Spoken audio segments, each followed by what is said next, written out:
Have you ever watched someone you admire slip so far off the rails that you can't believe it's the same person? Imagine brilliance so bright it casts the darkest shadows, and then ask yourself what happens when those shadows run wild.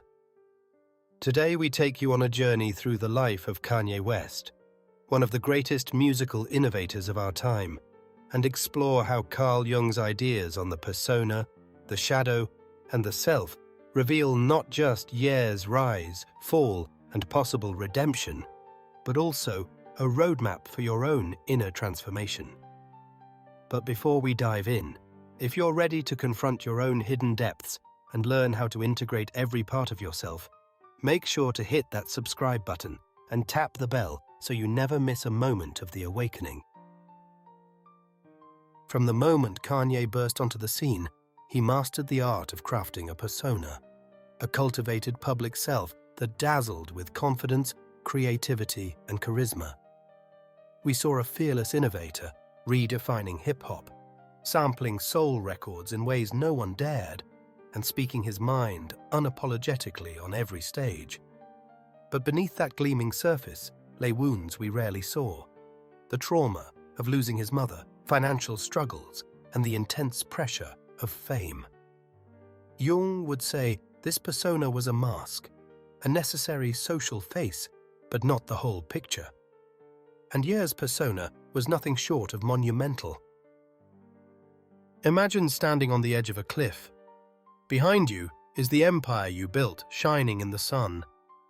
But if you take one wrong step, you tumble into darkness.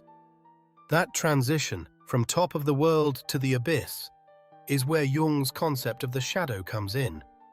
You might be familiar with headlines that shocked the world: the sudden anti-Semitic tweets, the HH single, and the merch emblazoned with a swastika.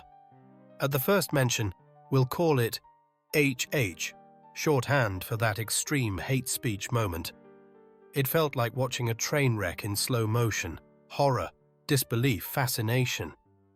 But what if these actions were less about Ye going bad, and more about an unintegrated part of himself screaming to be seen? Stay with me, because in just a moment we'll explore how hitting rock bottom can actually be the catalyst for an astonishing transformation, both for Ye and for you. Pause for a second. Breathe in, and think about the ways you might hide parts of yourself behind a carefully constructed mask. If you feel the stirrings of curiosity, and maybe even discomfort, drop a comment below, sharing the word or image that comes to mind when you think of your own shadow. Engaging with your truth is the first step toward healing. If you're finding value in this exploration, hit the like button now and help the algorithm send this deep dive to more people searching for inner growth. Let's rewind to Kanye's formative years. A gifted child from Chicago, he sold beats on the streets while balancing school and a budding creative vision. His persona began to take shape as someone who would not be constrained by genre or convention. When the college dropout dropped in 2004, we witnessed a new archetype: the outspoken, vulnerable, and unapologetically ambitious artist. Yet beneath those lyrics about college, his mother's passing in 2007 and financial uncertainties created cracks. In Jungian terms, the shadow was already forming along those fissures. Fast forward to the 2010s, and Ye's persona had swollen into mythic proportions. He interrupted award shows, declared himself a god, wore shock-value outfits. His public image was untouchable, invincible. That's the allure of an overinflated persona. It dazzles us and shields us from the deeper fears lurking beneath. But Jung warned that unexamined shadows eventually erupt in projection, when the parts of ourselves we deny get projected onto others. And that's exactly what began to happen around 2022, when Ye's social media presence spiraled into anti-Semitic rants. Think about a balloon that can expand only so much before it bursts. The more Ye pressed the persona's limits, the more pressure built up. And when he hit that breaking point, the shadow took center stage. It wasn't just shock value or trolling. It was a raw, collective projection of pain, anger, and unprocessed trauma. But here's the kicker. The same mechanism at work in Ye is at work in every one of us when we refuse to integrate the darker aspects of our psyche. Imagine you're in a room with a mirror that shows only your highlights, your achievements, your best angles. For a while, you feel great, but one day, the mirror shatters and you're forced to see every crack, every flaw. That sudden confrontation can feel devastating, yet it's also the doorway to true wholeness. In Jungian psychology, this moment is called the night sea journey, a plunge into the unconscious that precedes emergence into a fuller self. When Kanye issued his recent statement, "I am done with anti-Semitism," many saw it as damage control or a PR stunt, but measured through a Jungian lens, it could be interpreted as Ye voluntarily stepping into that dark night of the soul. He faced the fallout, took accountability, and signaled a willingness to integrate the shadow. It's not perfection. It's the first glimmer of healing. And if you've ever faced a personal crisis that led you to question everything, you know that crisis can be the fertilizer for growth.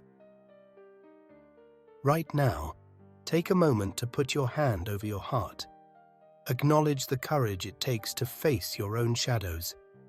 If you're with me on this journey, smash that like button and share this video with someone who needs to hear that their darkest moments can become the most profound turning points. So how do we turn crisis into transformation? Jung offered practices that align perfectly with spiritual self-work. First, journaling prompts. Write down the traits you despise in others. Those traits are clues to your own shadow. Then, draft a forgiveness letter to yourself. Acknowledge the pain, the mistakes, the unspoken parts of your story.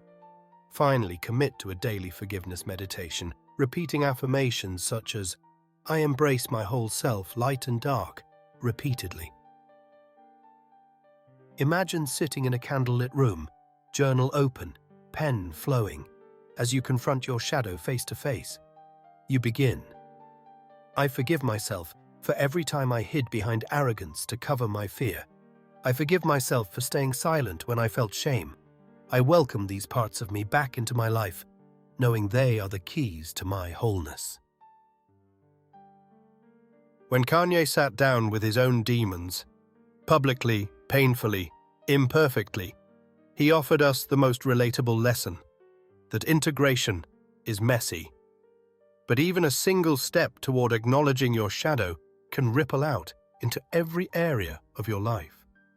You start to notice when you're triggered, when you react out of old wounds, and you can pause before you project.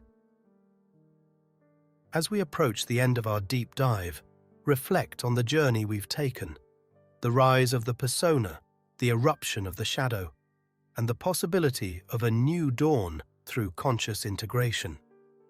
These are not abstract ideas. They are living processes you can practice. And if you found this breakdown illuminating, hit subscribe to join our tribe of seekers exploring the edges of psyche and spirit together. In closing, remember that every genius has a shadow, every icon faces a crisis, and every shadow holds the seed of transformation. Whether you're confronting a public scandal or private turmoil, the path from HH to healing is paved with self-awareness, compassion, and ritualized practice. Take the journaling prompts tonight. Try the forgiveness meditation tomorrow morning. Share your experience in the comments so we can support each other. If this video shifted something for you, give it a thumbs up and share it on your favorite platform. And of course, subscribe to Awaken the Deep for more journeys into the depths of psyche and soul. Your shadow isn't something to fear. It's an invitation to become whole. Thank you for watching. I'll see you in the next video, where we continue to illuminate the hidden corners of our minds and hearts.